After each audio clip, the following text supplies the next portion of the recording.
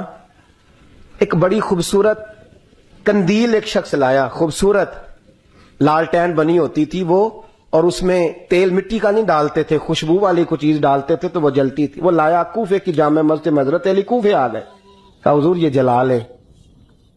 جب وہ لایا نا قندیل تو حضرت علی نے زندگی, امام حسن کہتے ہیں میں نے عجیب زندگی بھر سوال نہیں کیا.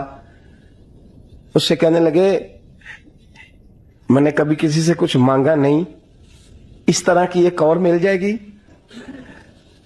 تو اس شخص ایسے جیسے وہ عرش پہ نہیں بیٹھ گیا کہ علی نے مجھے کہہ دیا ہے, کہنے لگا حضور مل جائے گی. فرمانے لگے لے جاؤ. کہتے ہیں وہ لے کے آیا, تو جب وہ لایا تو پہلے والی قندیل کو اتنا نہیں, اس قندیل کو سینے سے لگایا, اپنا امامے کا پلو لے کے حضرت علی نے پوچھا, پھر آنکھوں میں آنسو آئے. امام حسن کہنے لگے ابا جی میں سمجھ نہیں پا رہا, یہ آپ نے تو زندگی بھر بھوک کاٹی ہے, سوال نہیں کیا, تو یہ کیا ہے؟ کہنے لگے مجھے بڑی پسند آئی تھی, دل کرتا ہے ایک لے لوں اور میں حضور کی مسجد میں بھی بھیج دوں, میں مدینے میں بھی بھیج دوں.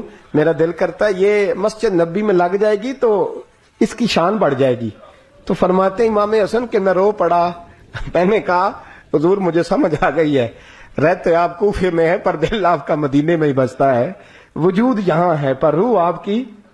رب جانے سونے یا محبوبہ تیرے شہر دیاں کی لذتاں نے, ایک رون جنہ نے ویکھیا نہیں تے ایک رون دوبارہ جامل نہیں.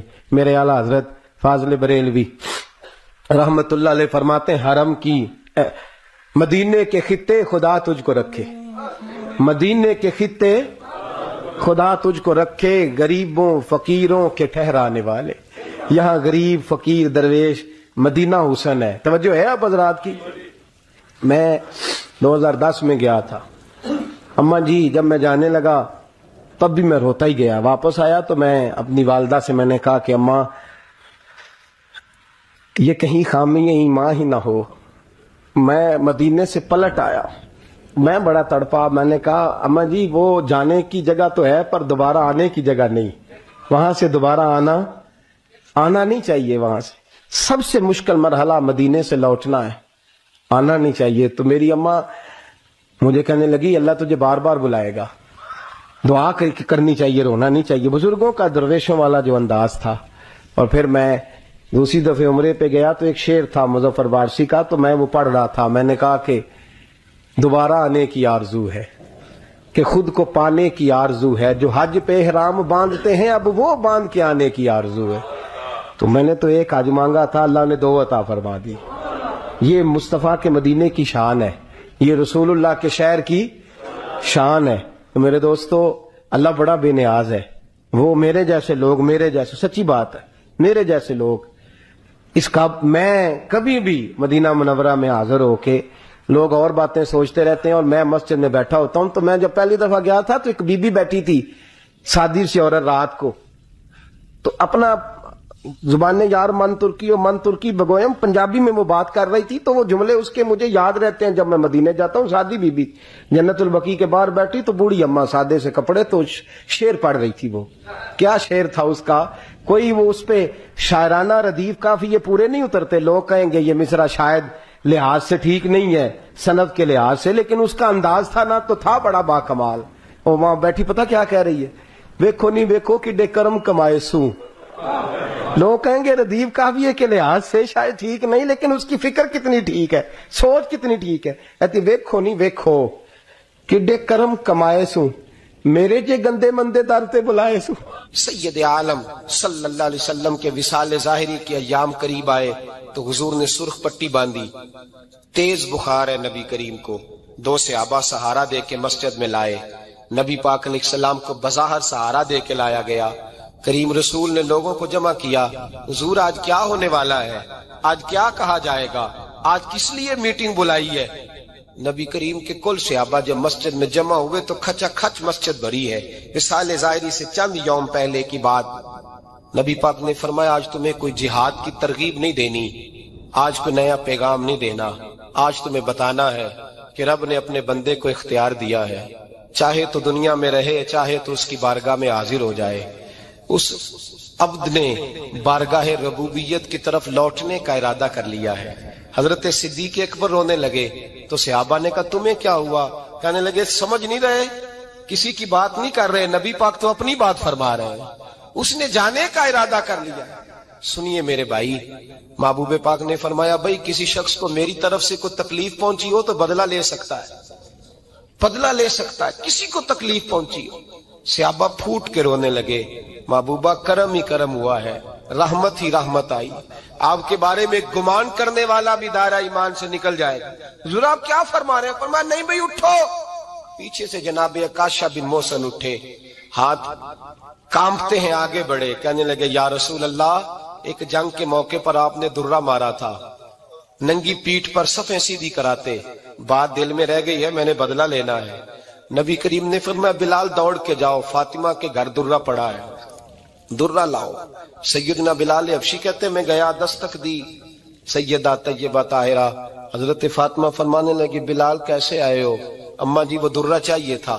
سیدہ کو تشویش ہوئی، کہنے لگے بلال نہ تو جنگ پہ جانا ہے، نہ جہاد ہے، نہ کوئی ایسا موقع ہے، حضور کی تو طبیعت مبارک بظاہر بڑی علیل ہے، درہ کیا کریں گے؟ حضرت بلال عرض کرنے لگے اماں جی ایک صحابی بدلہ لینے لگے ہیں، صاحب طبقات نے جملے لکھے ہیں، کہتے ہیں بی بی صاحبہ نے درہ بھی دیا اور امام حسن حسین کو بھی باہر نکالا۔ فرمانے لگی عکاشہ سے کہنا 100 درے مارے، ان 2 شہزادوں کے جسم پر نبی پاک کے قریب نہ جائے، میں نے 2 بچے پیدا ہی اپنے محبوب پر قربان کرنے کے لیے کیے، ان کو لے جائے۔ حضرت بلال کہتے میں 2 شہزادے لے کے آیا، اور جب دروازے میں میں لے کے پہنچا تو نبی پاک نے دیکھا تو آنکھوں میں آنسو آ گئے، فرمایا ان کو بٹھا دو، مجھے پتا ہے فاطمہ نے کیا کہہ کے بھیجا ہے۔ حضرت سیدنا بلال فرماتے ہیں درہ میں نے جناب عکاشہ کو دیا، حضرت عکاشہ درہ لے کے آگے جو بڑھے تو حضرت ابو بکر صدیق نے ان کے پیروں پہ ہاتھ رکھا، فرمایا عکاشہ میری طرف آ یار، مجھے مار درے، نبی پاک کے قریب نہ جا۔ مصطفیٰ کریم نے فرمایا ابو بکر تو ہٹ جا، اسے آنے دے۔ فرماتے ہیں میں چند قدم آگے گیا تو مولا علی شیر خدا نے میرے پیر پہ ہاتھ رکھا، کہنے لگے عکاشہ سوچ تو صحیح تو کیا کر رہا ہے؟ حضور نے فرمایا علی ہٹ جاؤ، میرا اور ان کا معاملہ ہے۔ جناب عکاشہ آگے بڑھ رہے، نبی کریم نے فرمایا میں اپنی امت کو درس دینا چاہتا ہوں، خبردار خبردار زندگی میں تمہارے ہاتھ سے زبان سے کسی کو تکلیف نہ پہنچنے پائے، خبردار یاد رکھنا وہ معاشرے بگڑ جاتے ہیں، وہ معاشرے تباہ کر دیے جاتے ہیں جہاں ظلم ہوتا ہے، جہاں زیادتی ہوتی ہے، جہاں لوگوں کو ستایا جاتا ہے۔ محبوب کریم کے قریب آئے حضرت عکاشہ کا، حضور میری پیٹھ ننگی تھی، آپ بھی ذرا کپڑا ہٹائیے۔ نبی کریم نے پیٹھ سے کپڑا ہٹایا، جناب عکاشہ نے درہ جو اٹھایا تو صحابہ کی چیخیں نکلی، حضرت عکاشہ نے درہ دور پھینکا، حضور کے بطن اطہر سے لپٹ گئے، چومنے لگے، کہنے لگے حضور وہ تو صفیں سیدھی کراتے لگ گیا تھا، آپ نے کہاں مارا تھا؟ یا رسول اللہ میں تو بہانہ بنا رہا تھا کہ جاتی دفعہ مجھے وجود چومنے کا موقع نصیب ہو جائے، مجھے یہ موقع نصیب ہو جائے۔ میرے حبیب نے فرمایا جس نے جنتی دیکھنا ہو میرے عکاشہ کی زیارت کر لے۔ بھائی ظلم کا دروازہ کھلا ہوا ہے اور لوگ بھول جاتے ہیں زیادتی کرتے ہوئے، وہ بہو سے ہی کیوں نہ کرے، وہ اپنے گھر کے بھول جاتے ہیں کہ شاید پوچھنے والا کوئی نہیں، شاید میزان نہیں لگے گا۔ ایران کے بادشاہ نے اپنے بیٹے کو پڑھانے کے لیے ایک استاد صاحب کا بندوبست کیا، استاد صاحب کو کہا کہ میرے بچے کو دین پڑھائیے، میں چاہتا ہوں کل اس نے عنان حکومت کو سنبھالنا ہے تو یہ دین سے آگاہ ہو جائے، اس کو کچھ سکھائیے پڑھائیے۔ بہت نیک بزرگ بڑے درویش عالم پڑھانے لگے، اسباق مکمل ہو گئے، دین کے اسباق قرآن مجید پڑھایا، احادیث طیبہ کا درس دیا، اصول فقہ سے روشناس کرایا۔ جب بچے نے مکمل تعلیم حاصل کر لی اور آمین ہو گئی، دستار ہو گئی، فارغ ہو گئے تو پھر ایک دن استاد صاحب نے کہا بیٹے کل تم نے ضرور آنا ہے، کچھ بات کرنی ہے۔ شہزادہ گیا ملنے استاد صاحب سے، استاد صاحب نے کنڈی لگا لی، ہاتھ میں درہ پکڑ لیا، مار مار کے پورے وجود کو زخمی کر دیا، کوئی غلطی نہیں، کوئی بات نہیں، مارا۔ اب بچہ آیا آ کے بادشاہ سلامت سے کہا کہ ابا جی سمجھ نہیں آئی، بڑا مارا ہے استاد۔ تو سیانے تھے نا بادشاہ، یہاں تو قاری صاحب روز کٹہرے میں کھڑے ہوتے ہیں، مولوی صاحب آپ نے میرے بچے کو کیوں مارا ہے؟ آپ 8,000 کے مولوی ہیں، میرا کئی کروڑ کا بچہ ہے، سویرے بدل لیں گے، خبردار آپ نے بچے کو ہاتھ لگایا، اپنی حیثیت میں رہے معاذ اللہ۔ جو قومیں استادوں کو کٹہروں میں کھڑا کرتی ہیں وہ ترقی نہیں کر پاتی۔ جو استادوں کو کٹہروں میں روز کھڑا کرتے. کہا ابا جی بڑا مارا ہے. تو والد بڑے سمجھدار تھے, کہنے لگے بیٹا استاد باپ ہوتا ہے, وہ زیادتی نہیں کرتا, کوئی بات ہوگی میں تیرے استاد کو کٹہرے میں نہیں بلاؤں گا. اماں سے بات کی, اماں کہنے لگی بیٹا میں تیرے باپ سے کیسے بات کروں, ڈر آتا. وقت گزر گیا, 22 سال بیت گئے, 22 سال گزر گئے. بادشاہ کا انتقال ہوا, شہزادہ تخت پہ بیٹھا. پہلا حکم یہ دیا کہ میرے استاد کو بلاؤ. پہلا حکم. استاد جی بوڑھے ہو گئے تھے, چھڑی کے اوپر ٹیک لگا کے آئے اور بھویں سفید ہو کے جھک گئی تھیں. یوں آنکھ کھول کے بڑی مشکل سے دیکھا, کہنے لگے شہزادے حکم ہو.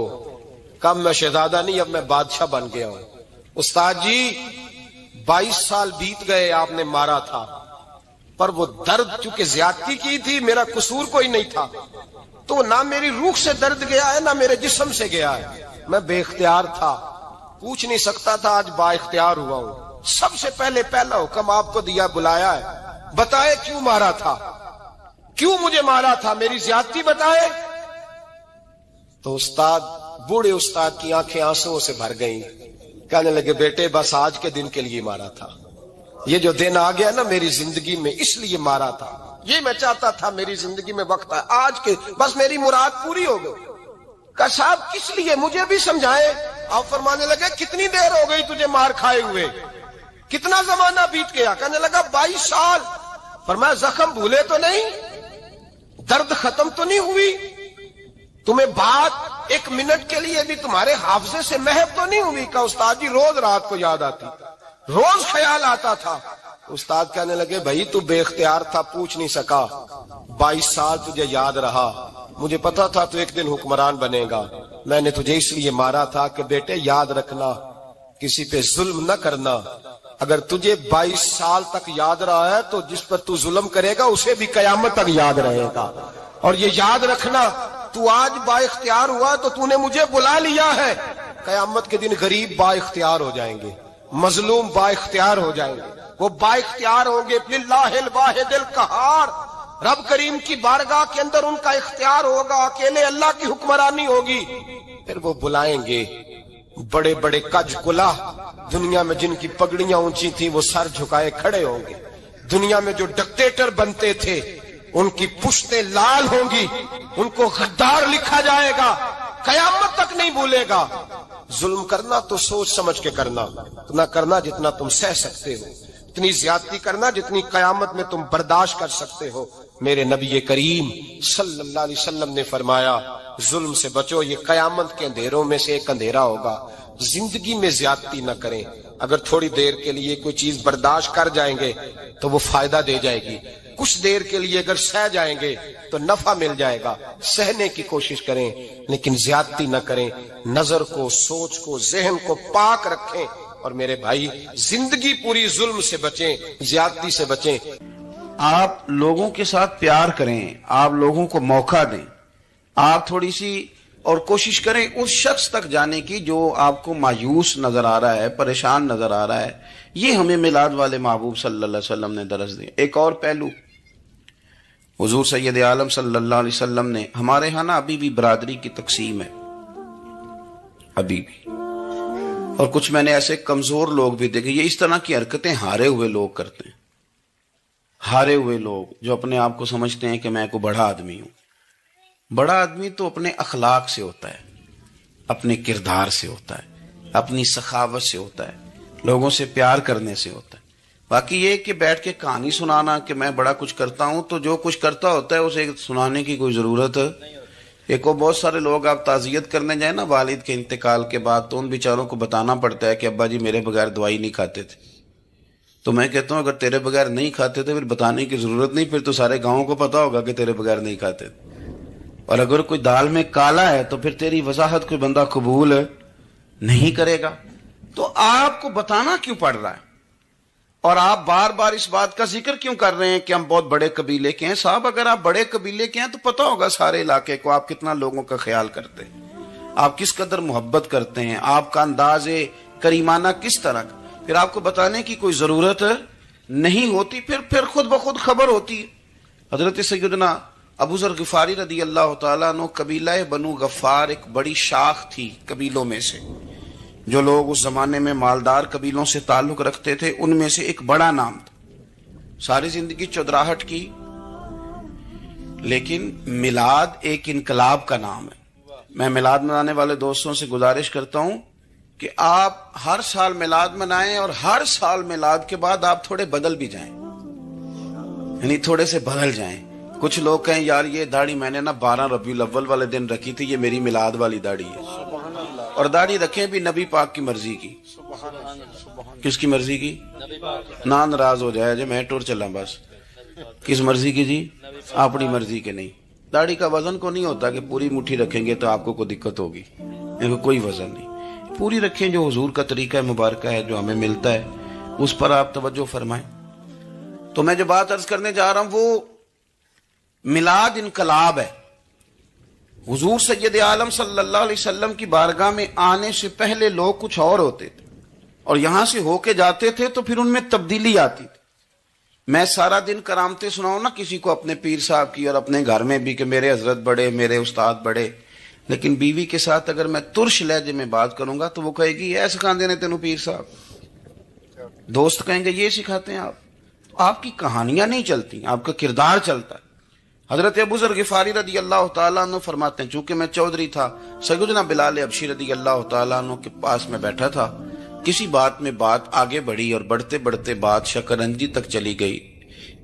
رائے کے اختلاف نے باتوں میں تلخی پیدا کر دی، اور جب تھوڑے لفظ اور تیز ہوئے تو میں نے انہیں کہہ دیا چپ کر، تو ابشن کا بیٹا ہے. کس کے بیٹے تھے حضرت بلال؟ کہتے ہیں جب انہوں نے مجھے کہا میرا دل بڑا ٹوٹا، لیکن میں نے ارادہ کیا کہ میں نے حضور کی بارگاہ میں نہیں عرض کرنی. اب ہر بات کی ہم حضور کی بارگاہ میں شکایت کریں. لیکن میں جا کے مسجد میں بیٹھا اور جب سرکار آئے نا، ارادہ نہیں تھا کہ عرض کروں گا، لیکن حضور کا چہرہ دیکھا تو دکھ میرا خود ہی تازہ ہو گیا. رونے کا بھی تو تب ہی مزہ آتا ہے نا کوئی اپنا ملے تو. فرماتے ہیں کہ میرے آنسو نا بغیر اختیار کے چھلک پڑے اور میں کھل کے روئے، کھل کے. قربان جاؤں محبوب کے بھی حضور نے پاس نہیں بلایا، بلکہ نبی پاک اٹھ کے خود میرے پاس آئے اور مجھے کندھوں سے پکڑ کے سینے سے لگایا. اور جب میں کھل کے رو لیا تو حضور میرے آنسو پوچھنے لگے.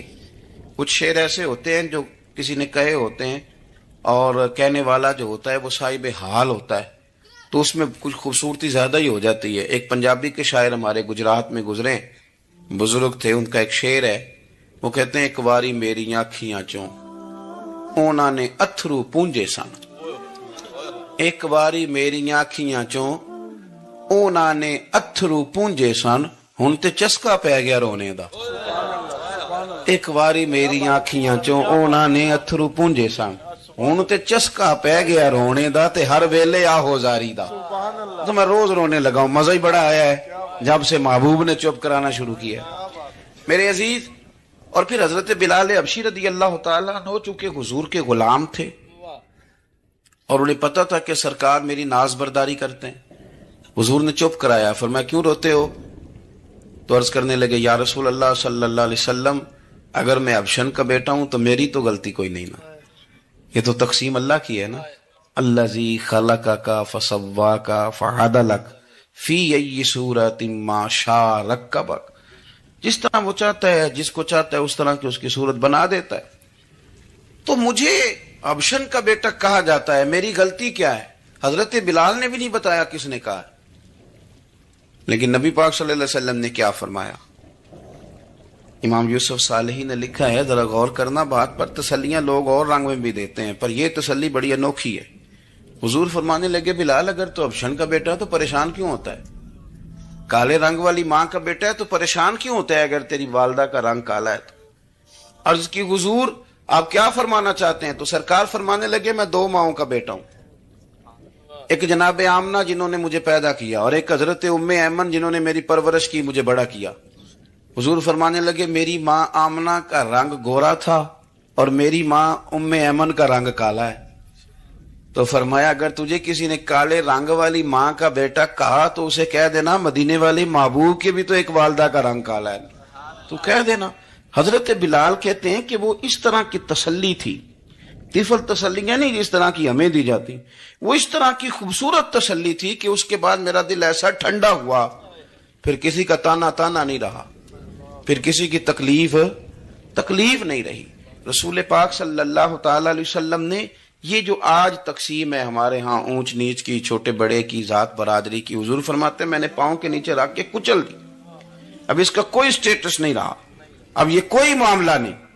پھر میرے بھائی ایک معاملہ ہمارے اندر جو اور بڑی شدت کے ساتھ آیا ہے اور جس نے بڑا زور پکڑا ہے، وہ یہ ہے کہ ہم نا پڑھے لکھے لوگوں سے معذرت کے ساتھ، پڑھے لکھے لوگوں کا بھی ایک مسئلہ ہے، وہ دوسروں کو جاہل کہنا ضروری سمجھتے ہیں، الا ماشاء اللہ۔ میں اکثر کہتا ہوں کہ یہ تو آسان کام ہے نا، آپ نے کہہ دیا جاہل نہیں جی سارے پنڈ والے، یہ تو بڑا آسان کام ہے، تو جان چھڑانے والی بات ہے۔ ان پڑھ ہیں جی اس قوم دا کچھ نہیں بن سکتا، بھی تو آسان کام ہے، جان چھوٹ گئی۔ میں بھی کھڑا ہوتا ہوں نماز جنازہ کی امامت کرنے کے لیے، کبھی تو کہہ دیتا ہوں کہ جناب آج لوگوں کو نماز جنازہ کی دعا نہیں آتی، تو سوچتا ہوں کہ اگر کسی نے کھڑا کر کے پوچھ لیا کہ آپ نے کتنے لوگوں کو یاد کرائی ہے، ہم نے کبھی کہا کہ آؤ بیٹھو یاد کراؤں، تو اس کا جواب کیا ہے؟ تنقید کرنا آسان کام ہے اور تعمیر کرنا یہ مشکل مرحلہ ہے۔ عزیز دوست، ہمارے ہاں نا ان پڑھ بندے کے ساتھ اور اس بندے کے ساتھ جس کی سوچیں محدود ہیں، ہمارا رویہ اتنا تلخ ہوتا ہے۔ بھائی مزہ تو تب آتا ہے نا جب آپ کو، کچھ لوگ کہتے ہیں میں اچھے کے ساتھ اچھا ہوں، تو اچھے کے ساتھ تو ساری دنیا اچھی ہوتی ہے، آپ نے اس میں کیا کمال کیا؟ ترجیح آخرت کو، اللہ کی ذات کو۔ ہماری آخرت کس طرح ٹھیک ہو سکتی ہے، آخرت میں کامیاب کس طرح ہو سکتے ہیں، آخرت میں اللہ تعالیٰ کی رضا کیسے پا سکتے ہیں، اس کو ترجیح دینی چاہیے۔ نبی پاک صلی اللہ تعالیٰ علیہ وسلم کے بہت سارے صحابہ بڑی شانوں والے، ایک صحابی کا ہم آج ذکر کرنے جا رہے ہیں جن کا نام ہے حضرت ابو ذر غفاری رضی اللہ تعالیٰ۔ ہمارے صوفیاء تصوف میں ایک جملہ بولتے ہیں کہ تیرا تو فقر ابو ذر ہے، یعنی جن کو صحیح درویش کہتے ہیں نا، صحیح درویش۔ مولا علی شیر خدا رضی اللہ تعالیٰ عنہ فرمایا کرتے دو ہی تو بندے ہیں جو رب کے رستے میں کسی شے کی پرواہ نہیں کرتے۔ حضور کون سے؟ فرمایا ابو ذر غفاری ہے اور دوسرے علی المرتضیٰ ہے۔ مولا علی فرمایا کرتے یہ نا مسلمانوں میں سے چوتھے یا پانچویں مسلمان ہیں، شروع سے ایک سلیم الطبع آدمی، کچھ لوگ طبعاً بڑے نفیس ہوتے ہیں، طبعاً اللہ کی طرف سے شروع سے ہی۔ ان کا جو قبیلہ تھا بنو غفار، وہ راہزنی کرتا تھا، لوگوں کو لوٹ لیتا تھا، شروع میں یہ کام کیا، لیکن جب کچھ لوگوں کی چیخیں کانوں میں گئیں تو چھوڑ دیا، فرمایا نہیں یار طبیعت نہیں مانتی۔ اور نبی پاک کا کلمہ پڑھنے سے پہلے ہی بتوں کی پوجا چھوڑ کے رب کی عبادت شروع کر دی۔ لوگ پوچھا کرتے تھے آپ عبادت تو کرتے تھے پر منہ کدھر کرتے تھے؟ فرماتے تھے جدھر وہ کرا لیتا تھا کر لیتے تھے۔ کسی نے انہیں بتایا کہ مکے میں ایک شخص ہیں جنہوں نے اعلان نبوت کیا ہے، آپ کی طرح کی باتیں کرتے ہیں۔ انہوں نے اپنے بھائی کو بھیجا، ان کا نام انیس تھا، پتہ کر کے واپس آئے، بھائی کہنے لگے ابو ذر، ان کا نام جندب ہے، اصل میں ذر ان کے بیٹے کا نام ہے اور کنیت سے زیادہ معروف ہیں، ابو ذر غفاری کہلاتے ہیں۔ فرماتے ہیں کہ بھائی نے آ کے بتایا کہ وہ نیکی کا حکم دیتے ہیں، برے کاموں سے منع کرتے ہیں، صلہ رحمی کا پیغام دیتے ہیں، لیکن لوگ سارے مخالف ہیں۔ یہ چیز بھی بڑی کاؤنٹ ہوتی ہے، اسے نہ کاؤنٹ کیا کریں۔ لوگوں کی ترجیحات بدلتی ہیں، صبح کچھ، دوپہر کچھ، شام کچھ، اسے نہ کاؤنٹ کریں۔ انہوں نے اس بات کو کاؤنٹ کر کے بتایا کہ لوگ ان کے جو ہے نا وہ مخالف ہیں سارے۔ تو حضرت ابو ذر غفاری کہنے لگے مجھے تسلی نہیں ہوئی، میں خود جا کے پتہ کروں گا۔ کہتے ہیں مکہ شریف آیا تو کسی ایسے آدمی سے پوچھ بیٹھا، میں تو کچھ اور سمجھا تھا، وہ کچھ اور نکلا۔ مکے والوں نے بڑا مارا، مکے پہنچ کے پہلی جو چیز ملی وہ مار کھانے کی تھی۔ اب میں ڈرتے کسی سے پوچھتا ہی نہ، بھوک بھی بڑی تھی، رہنے کو جگہ نہیں تھی، حرم شریف میں لیٹا رہتا تھا۔ میرے نصیب دیکھو، مجھے ایک شخص نے آ کے ہلایا، کہنے لگے اگر مناسب سمجھیں تو میں آپ کو دیکھ رہا ہوں کافی دیر سے، آپ کوئی پردیسی ہیں، آپ کا اپنا مہمان نہ بنا لوں؟ تو میں نے کہا آپ کا کیا نام ہے؟ کہنے لگے میرا نام ہے علی ابن ابی طالب۔ کہتے ہیں مولا کائنات گھر لے گئے، کھانا بھی کھلایا، جگہ بھی دی، سونے کو خدمت بھی کی، لیکن چونکہ میں تو پہلے ایک سے پوچھ کے مار کھا بیٹھا تھا، میں نے پوچھا نہیں میں کدھر آیا ہوں، رات رہے، اگلی رات بھی رہے، لیکن میں نے بتایا نہیں میں کس کام آیا ہوں۔ حضرت ابو ذر غفاری رضی اللہ تعالیٰ عنہ کہتے ہیں خود ہی مولا علی نے پوچھا بتا سکتے ہو کیسے آئے ہو؟ میں نے کہا رات رکھ لو گے؟ فرمایا بڑا کشادہ سینہ دیا رب نے مجھے، تو بات تو کر، کہنے لگے یار میں تو محمد مصطفیٰ کی زیارت کرنے آیا ہوں صلی اللہ تعالی علیہ وسلم۔ یہ بے نیاز لوگوں میں سے ہیں حضرت سیدنا ابو ذر غفاری۔ میں حضور کی زیارت کے لیے، حضرت علی کہنے لگے سویرے لے چلوں گا۔ انسان بزدل نہیں ہوتا، ہر انسان بزدل نہیں ہوتا، اور بلا وجہ ٹکراؤ کی پالیسی بنا لینا یہ بھی سیانے لوگوں کا کام نہیں۔ حکمت کے تقاضوں کے مطابق چلنا یہ بھی دلیر لوگوں کا ہی کام ہوتا ہے۔ حضرت مولا علی کہنے لگے صبح لے کے چلوں گا، پر حالات ٹھیک نہیں، شرارتی لوگ ہر جگہ ہوتے ہیں۔ اگر کوئی شرارتیوں کا ٹولہ ملا نا جو کھڑا ہوگا جاسوسی کرنے کے لیے کہ حضور کی طرف کون کون جا رہا ہے، تو میں نیچے جھکوں گا جوتے کا تسمہ ٹھیک کرنے کے لیے، لیکن آپ نے نہیں کھڑے ہونا، آپ نے چلتے رہنا ہے تاکہ کسی کو شک نہ ہو۔ کہتے ہیں اس ترتیب سے حضرت علی مجھے لے کے گئے، میں حضور کی بارگاہ میں پہنچا۔ مولا علی کہتے ہیں بڑے بڑے لوگ سوال کرتے تھے، پر یہ شروع سے سلیم الطبع تھے، مجھے کہہ لینے دینا، جنہوں نے ماننا ہوتا ہے وہ لمبے سوال کرتے ہی نہیں۔ مان جو لیا تو لمبے سوالوں کی ضرورت ہی کوئی نہیں۔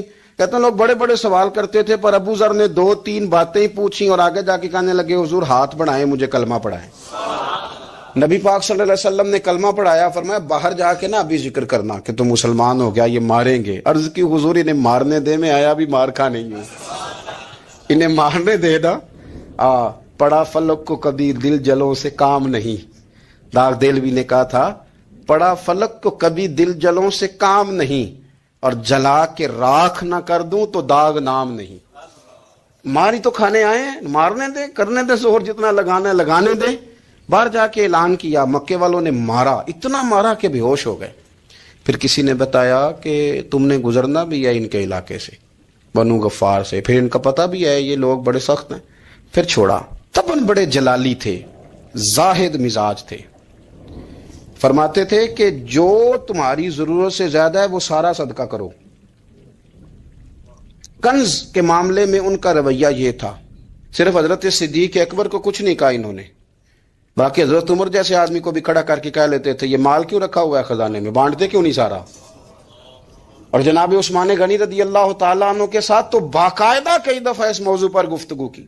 وہ کہتے تھے کہ جب اللہ کہتا ہے قرآن میں کہ مال دولت جمع نہیں کرنی، تو وہ جو لوگ تھے وہ بھی بڑی شانوں والے تھے، وہ کہتے تھے کہ اللہ نے جب زکوٰۃ فرض کی تو مال جمع ہوتا ہے تو زکوٰۃ فرض ہوتی ہے نا، یا فطرانے کا کہا تو مال ہوتا ہے تو فطرانہ آتا ہے نا۔ تو آپ جو کہہ رہے ہیں وہ ٹھیک ہے، پر آپ اعلیٰ بات کر رہے ہیں تقوی کی، سارا بانٹو۔ تو حضرت ابو ذر غفاری کہتے تھے چلو ٹھیک ہے تمہاری بھی بات مان لیتا ہوں، پر یہ بتاؤ مدینے والے کا اپنا طریقہ کیا ہے؟ کہ بھائی حضور کا طریقہ تو وہی ہے جو آپ بتا رہے ہیں۔ تو فرمانے لگے پھر اس رستے نہ چلیں جو رستے